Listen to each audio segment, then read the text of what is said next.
You wrote the book on special situations investing, enumerating a number of ways to make money from spin-offs, recaps, reorgs, bankruptcies, mergers, and the like.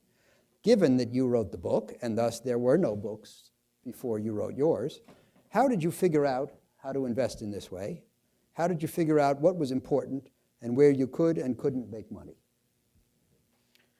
Well, you're right. That is a great question.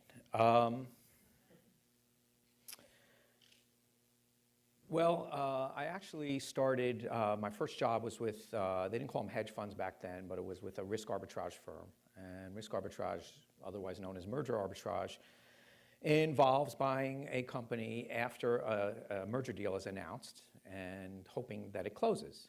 And generally the risk reward in that business is, if the merger closes, you make $1, and if it breaks, you lose $10 or $15. And that risk reward wasn't that appealing to me. And so I started looking for other ways to do it. So I looked for mergers that had interesting securities. Coming off, the way they were paying for the merger. I looked for extraordinary events happening within companies, whether recapitalizations or spin-offs or anything where I could get out of the business where I could make $1 and lose 10 or 15. And so I was just looking for things that were a little off the beaten path. I really started learning when I was at Wharton, and at the time, Wharton was really in the efficient market camp, the way they were teaching things, and it didn't resonate with me. And my junior year, I happened to read an article about a guy named Benjamin Graham. And as soon as I read that article, I said, this makes sense to me. And I started reading everything that he wrote and started looking at the world really through a different lens.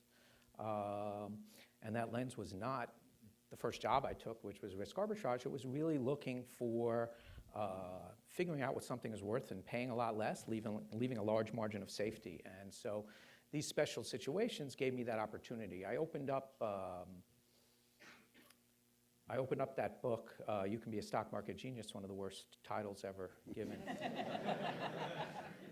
to a book. It was supposed to be Any Fool Can Be a Stock Market Genius. And then my editor had the Motley Fools at the time, which was very popular. So he said, you can't use the word fool. And so my dad said, how about You Can Be a Stock Market Genius, and then in parentheses, even if you're not too smart. And so I giggled a little bit, and they only gave me a day to change the title, so I just went with it. And that wasn't a good choice. But I opened the book with a story about my in-laws who they used to live in Connecticut for part of the year, and they would spend their time antiquing, going to country auctions, going to tag sales, and they were looking for art and antiques that were undervalued.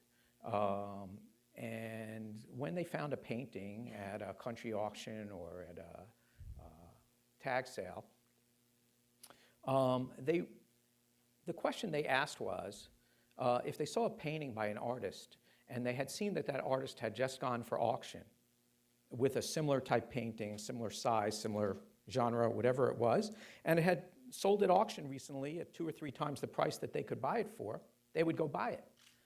That's a lot different question than asking, is this painter going to be the next Picasso?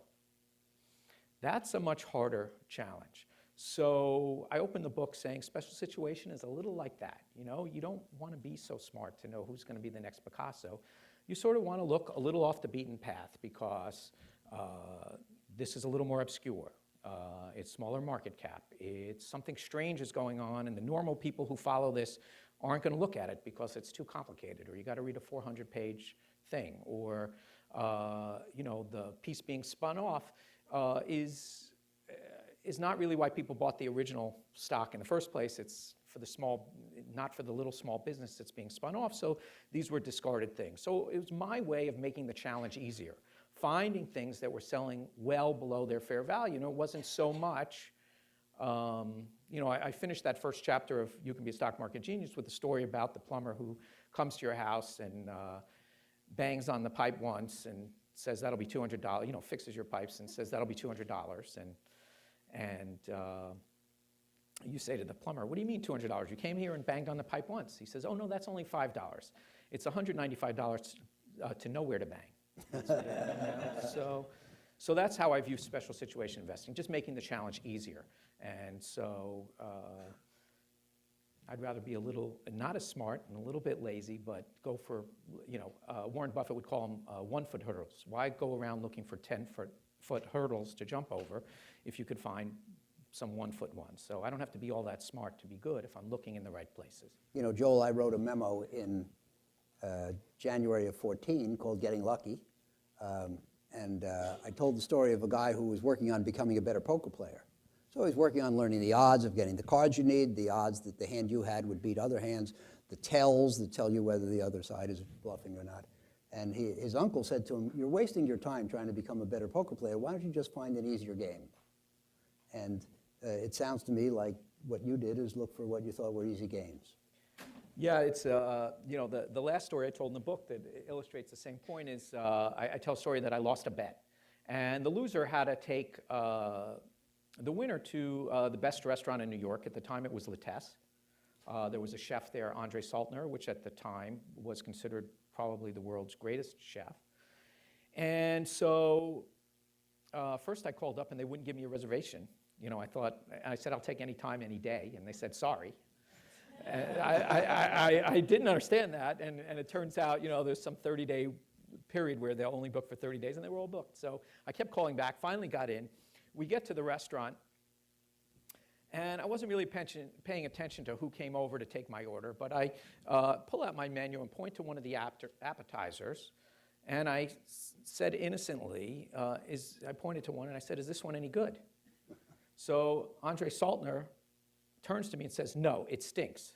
So, best chef in the world, I'm asking if, this thing he just cooked is any good. And so the point was, I think the point he was making was everything on the menu is good. This is the best restaurant in the world.